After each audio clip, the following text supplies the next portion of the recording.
everybody, and welcome back to the Cause Correct podcast with me, Rispa Brenda Wanjanjagi. I am so glad and so grateful to finally get to do this when I am a 27-year-old woman or young woman. So that is something that is a bit different. That when I started this podcast, your girl was 26 years old. Now I just turned 27 on Monday earlier this week. That was on the 20th of May 2024, and I must say that it does feel a bit different. It does feel significant. And also there is it's like both hope and an awareness that there is also uncertainty in life. And either way, we still have to move on. I hope someone is encouraged by that. Like, the presence of uncertainty in life does not exempt us from the need to continue in life. Just do what you are doing as you figure out how to feel more certain in whatever area of your life that matters a lot to you. Okay, I think for me, one of the things that have always felt like they matter so much is the idea of purpose. And I actually think I may have idolized it for some time. But that said, it's not to say that there isn't such a thing as finding our purposes in life. Please do not quote me saying, purpose is trash. No. There ain't no such a thing. But anyway, welcome back to Cause Correct. This is a place where we believe that no one is too messed up to be redeemed. That there is no such a thing as you have made too many mistakes, therefore, just give up, hide in a hole, and forget about ever trying anything ever in life. I mean, no, that is completely untrue. And the reason why that concept of no one is too messed up to be redeemed is so key to me as an individual is that in the course of my short or very long life, I have come to times and moments where I did feel like maybe I had messed up too much and perhaps it wouldn't be possible to be, found again. There are times I did feel like, maybe just why you've had so many opportunities and you've wasted them. You've gotten good opportunities, you did not steward them well, therefore, what's going on with you, girl? There is no more hope for you. There's no way you're going to get any more opportunities in life. There's no one who's going to give you any more opportunities in life. And this is something that was taking place primarily within my own mind. Okay, which is why Cause Correct is very founded on the concept of people need a sound mind. You need soundness of mind to be able to do anything in life.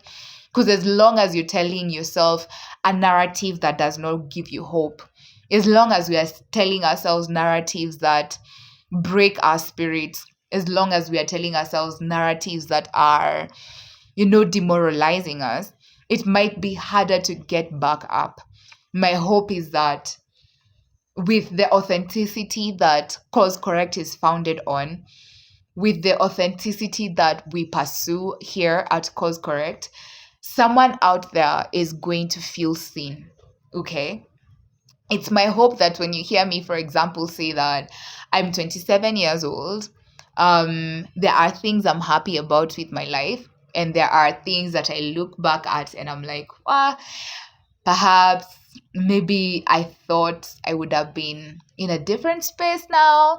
Maybe I thought I would have been having more money, or maybe I would have been working at a Fortune 500 company and now you're not there, so what happens to you? Is your hope lost? Is your life meaningless? Do you become someone who isn't of value? And even more importantly, are all the things that you have wanted to do or experience all of a sudden not accessible to you because you've either hit a certain age or felt like you have hit a certain threshold of messing up, this is what we do at Cause Correct. Honestly, my goal is that if there's just one person at least who would listen and find that they feel seen and they feel loved, and maybe they feel like, okay, maybe my life has not been too bad, or even if it has been bad, at least the experiences I have gone through as an individual are not too particular and too exceptional to me to mean that I am the one who's messed up and all other human beings are okay. My friend, I'm not here, Rispa ain't here, and I don't think a lot of people on earth are where they are because they did not make mistakes or because they did not have mess ups at a certain point in their lives. So I would really want to encourage you that if you are a person who feels the need to be perfect, if you're a person who feels the need to be, I don't know, accomplishing more than you have accomplished at this point in your life, whatever your age is, as you listen, may you find that in this space, it is a human experience to have made mistakes, but also to recover and to avail ourselves room, especially that part, to avail ourselves room to recover. It's okay to avail ourselves opportunities to see where we have contributed to our own situations, but also find that, yeah, even if I contributed, it does not mean that now I am stuck here. I am to remain stuck forever and ever and ever, okay? And the reason why this is information that's very critical for me to share is because I've been caught up in the madness of perfectionism, where perfectionism makes you feel like you had this opportunity, you should have done better. You had this, you should have done better. You are where you are right now, but it could be better. Like, I've been caught up in that like bullshit, honestly, of feeling like everything could be better. And I have realized like this is part of the reason why a lot of people are stressed. Why I was stressed. It's because I would always be telling myself that was better, so that even if you have something in the present that's already good, it does not feel like it's enough. Always feeling like there's some greener pasture somewhere out there. Always feeling like you could be more responsible, you could be more accountable, you could be more whatever. You could be more disciplined. The truth is that, yes, we can be all of those things. And it is important that we are.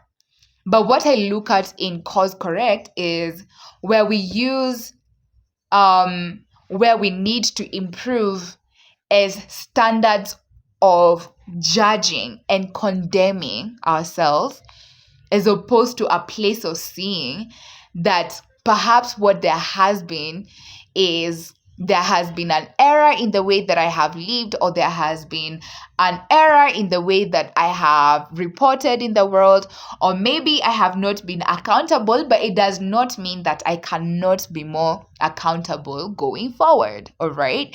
So because of that, I must also say that turning 27 has been a bit different, and therefore I'm really trying to be objective and not like have words diarrhea, like like I'm saying something just because my mind has been running up and down. I've been reflecting. I'd even gone for a retreat just to think about my life, like with where I am, where do I want to go? How do I get there? What can I not afford to repeat that I have done in the last 10 years?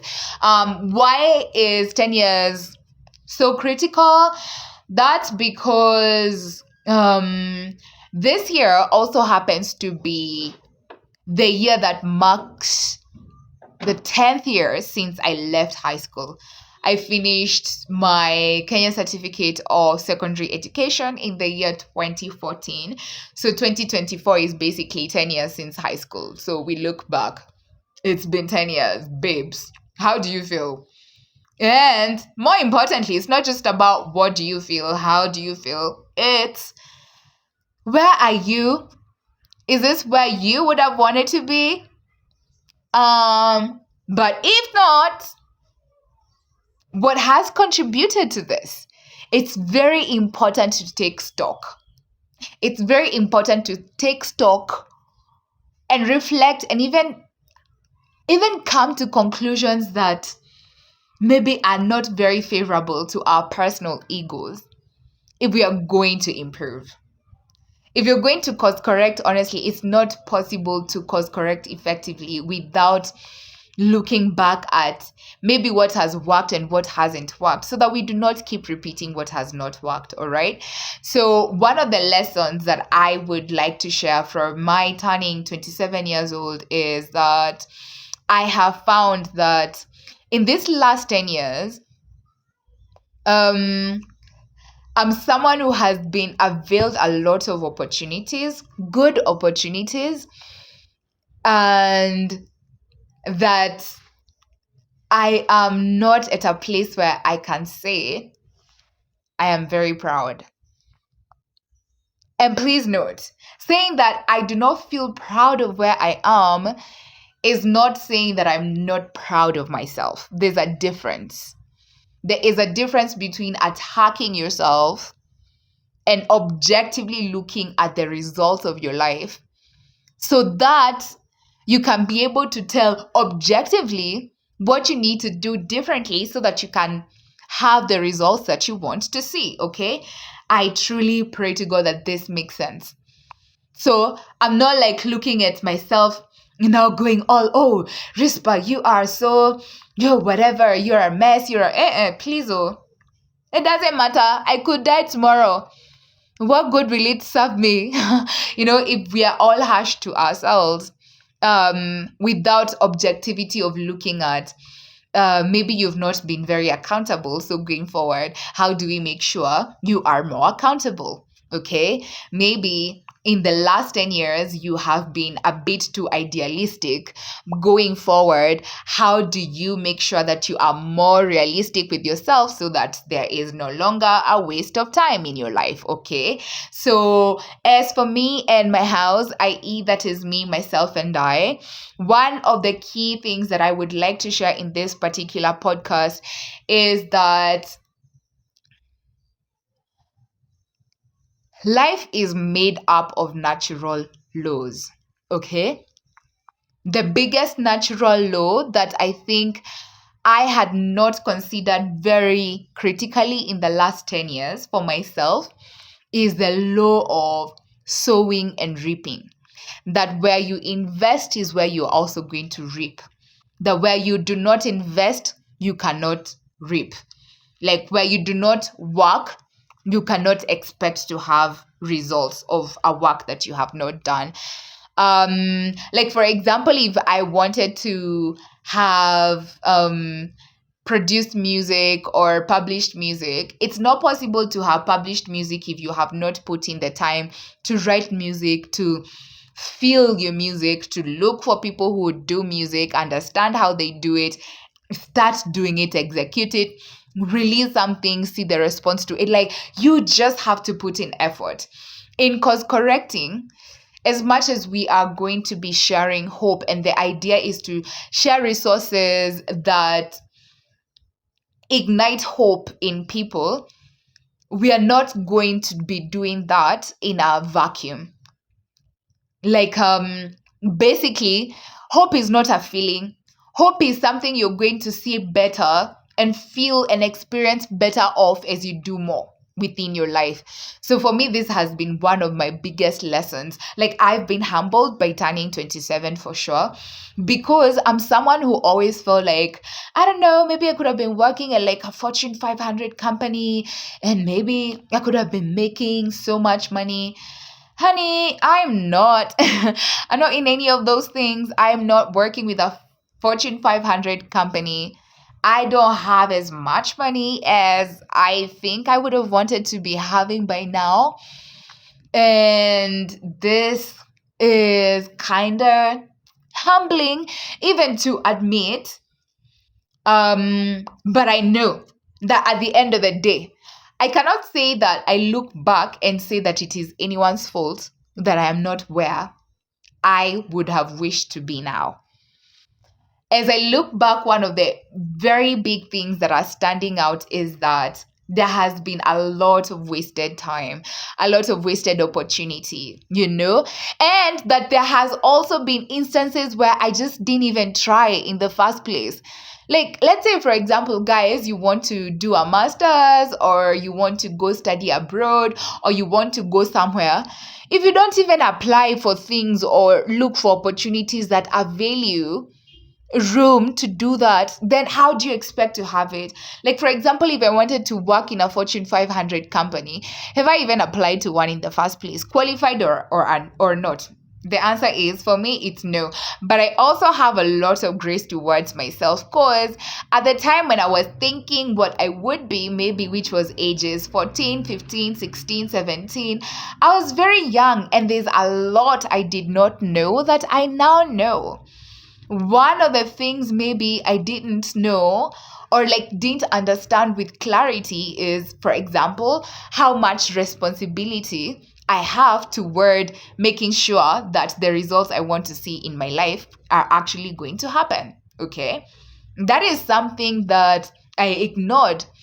When I was 14, I also did not know that you can have trauma, and that trauma has capacity to influence the way that you show up. People, there's a way you can be depressed to the extent that you do not show up in your own life. It doesn't mean that you do not have a responsibility to show up, but it does mean that maybe life is not exclusively black or white. It's not either or. There is so much in between. And I think when I was coming up with thoughts of what I thought I would be at this age, I did not take into consideration that there is such a thing as an in-between for life. And that maybe the in-between is what we should be embracing more than embracing a purity of ideas, whereby it's either I'll be exclusively this or exclusively that. It is a very hard place when we hold ourselves unto unrealistic standards.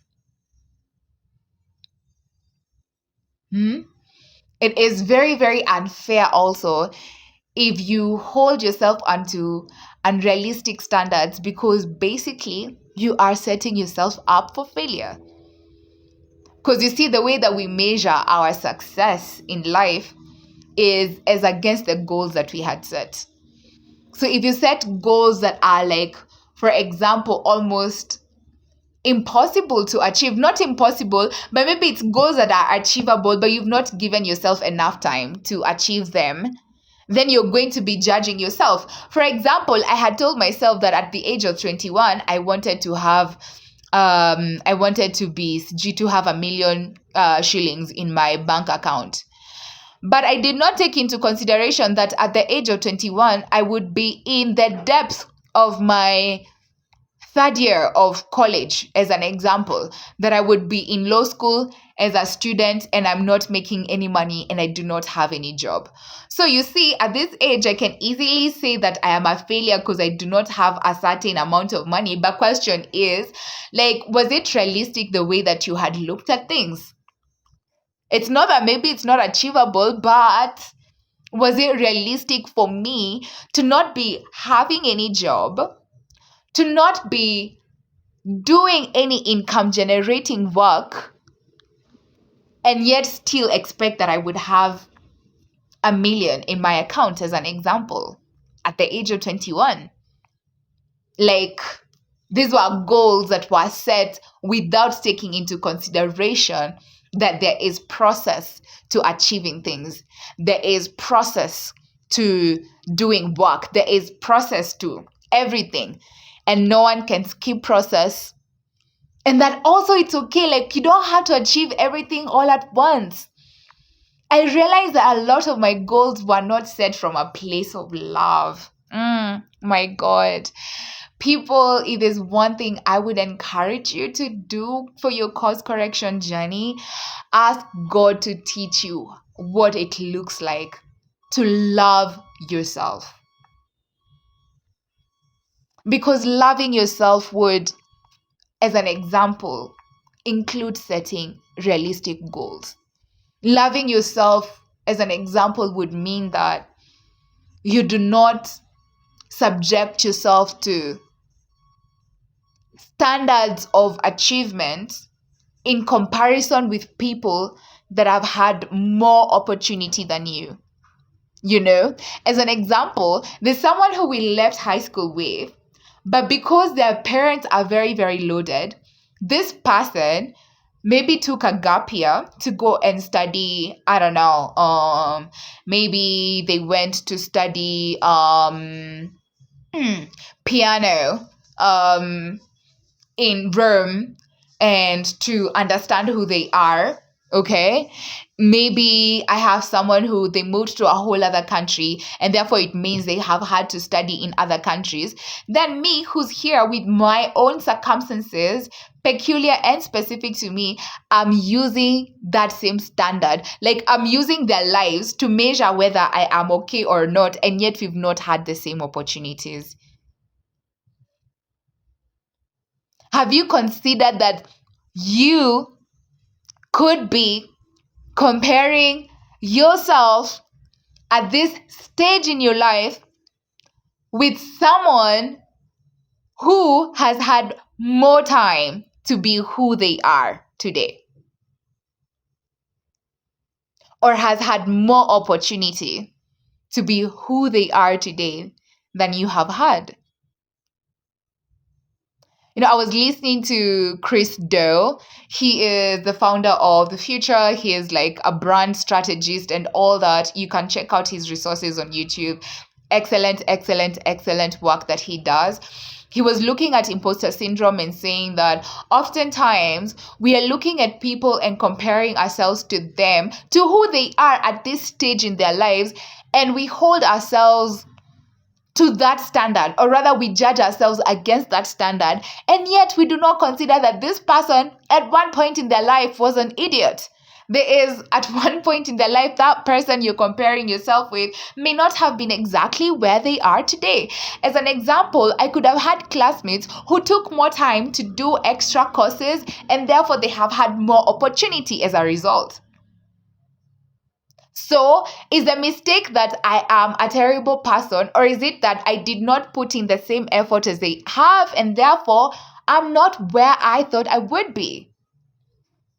And the answer to that question is they put in more effort. Maybe they have done a bit more than I have, and as a result, they have more in their lives. What that also means is that I too have the opportunity to do the same. I think the one thing that I want you to take away from this podcast is I would want you to be a bit kinder to yourself going forward as we course correct, as we have more content shared on this particular platform, where I want you to compare less, or even if you compare, try to think about, for example, if you want to compare yourself with Obama, for some reason we all do, or rather a lot of people do, maybe instead of saying, oh, he has done a lot and he has had all of this opportunity, try to look at what he did, see if you have imitated what he did. If you have not, then you're not a person who's not capable of achieving the same things that he has. You just need to maybe avail yourself time to put in the same kind of effort that he did so that he became the person that he has become. There is such a thing as you can only reap what you sow.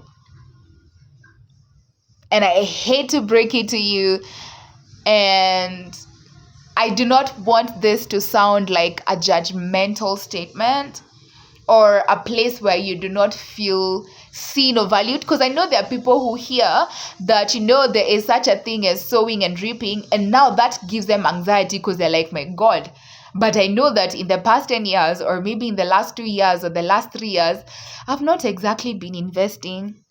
So it's kind of discouraging. What am I supposed to feel? You see, here's the thing now. We cannot tell you anything else. It is true. You have to reap, rather, you have to sow so that to reap certain results. We have to put in effort so that we can see certain results within our lives, okay?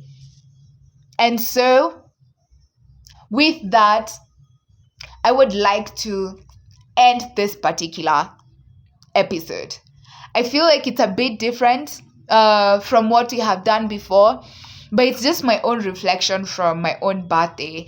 I feel very excited, just for the record, you guys. I'm actually very excited about the next 10 years of my life. And why I'm saying 10 is because turning 27 for me does not feel like me becoming older in my 20s. It feels like I've started a new decade. It feels like I have started a new season and journey of my life where I'm a bit more focused. I know a bit more about who I am. I am a bit more realistic, but at the same time I'm still continuing to dream and grow and intend to do so. And I'm even more excited because now I know what to do to see the results that I want to see in my life. Now I just need to put in the effort, honestly. As long as this time, there are bad choices I have made in the past that if I do not repeat and I replace them with something better, definitely the results are going to be better. For example, if I do not smoke as much weed, baby, oh yes, your girl has smoked a bit of weed for the last 5 years, especially. Your girl has also watched a lot of Netflix, baby. Or maybe even if it wasn't Netflix, just, finding movies and series and whatnot. There's nothing wrong with watching these things, but people, the moment you are watching 10 hours of a show, is 10 hours you have not invested into the person who you wanted to be. So then if it's maybe you binge watch, for example, 10 series in a week or in a month, or however like you're watching looks like, how then do you expect that you can have similar results with someone who maybe they've only watched for 3 hours in a week, then all of those other hours they were actually doing things that are constructive and focused and that have more to do with where they want to go? Okay? So I do not feel heartbroken by where I am. I do not feel like I'm embarrassed or ashamed. No, I am happy because as long as I am alive, I have time. I'm going to have time to course correct. And I know that my course correction now involves and looks like making different choices from some of the choices that I have made in the past that took my time and ended up giving me results that I'm not necessarily happy with or proud of. All right. That said, I really appreciate your time, guys. Thank you for listening in. If there's any recommendations you would want to make concerning how we do work here at Cause Correct, feel free to do that in the comments. Once again, take a moment, subscribe, share with a friend, and also leave a like. And one thing I can promise you guys is that even if today's episode is not perfect, I'm not going to feel bad about it not being perfect, because it is better that I have done it than if I hadn't done it in the first place. And secondly, because this is just a step toward the kind of work that we can do at Cause Correct. Like, as I get better at, for example, mapping my thoughts, as we get better at writing the scripts of the show, or rather of the podcast, then things are going to get better. So I'm optimistic. I'm very, very, very optimistic as I walk in my time and in my season as a 27-year-old. I have every goal and intention to work and to commit myself to do everything that I know is necessary and is needed and is important for me to do, so that at the end of the day, I can say that I am proud of who I am, so that at the end of the day, I can actually stand and say, I'm where I am because of the choices I have made, and I am proud of both of the choices and the results that I can see. So the question I'm going to pose to you today is, what do you want to see? Where do you want to go? What do you want to see? Where do you want to go? Life is about natural laws. Can you say that the choices you are making today, the actions you are taking today, contribute to where you want to go? Or are they sabotaging your goals? Like, you let me know, but you go and think about it. So that, because correction is not going to be about selling hot air. We shall not sell hot air. We shall not tell lies on this particular platform.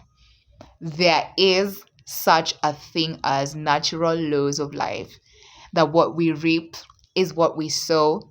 So the question is, are you sowing appropriately and accurately in this season of your life?